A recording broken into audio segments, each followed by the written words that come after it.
eo amin'ny tontolon'ny lalao eo amin'ny lafiny fiserasera sy fandraisan-davitra mpanjifa misy 320 indray no nitoloran'ny Estelle Laloka omaly tolakandro tetsy amin'ny Foibe ny tetsy Akorondrano moto scooter laptop vata fampangatsiahana no azon'ireo mpandresy tamin'ny lalao fanikrizan-jiafrika.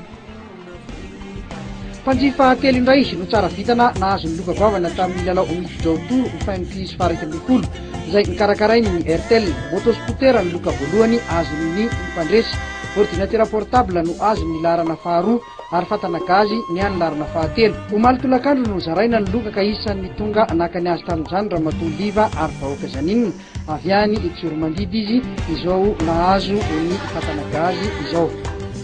Eritreritra mihitsy sady tena nanana finoana mihitsy hoe tsy maintsy ahazo satria za fa niezaka be mihitsy satria tena dia tsy mahazo. Mora sady mahafinaritra ny lalao aleky fankaiza. Saritra izy amin'ny voalohany fa rehefa tena dinila ilay tena mila fahaizana, tena dia fahaizana mihitsy dia mora ihany ilay efa teoriana. Rehefa zatranao dia mora ihany. Ny lalao mahafinaritra. Mahafinaritra ny lalao karakara ny Airtel. Zay dia volona foana ary misy lalao tena kely dia volona foana zay. Mpanjifa folo ava kosa nahazo ny Airtel Money 2 alina ariary avy. Sotra ny filalaovana amin'ny fainkizy mandefa SMS hoe fanina any amin'ny 03356 00030 dia manaraka ny toromarika amin'ny famalina ny fanontaniana avy eo.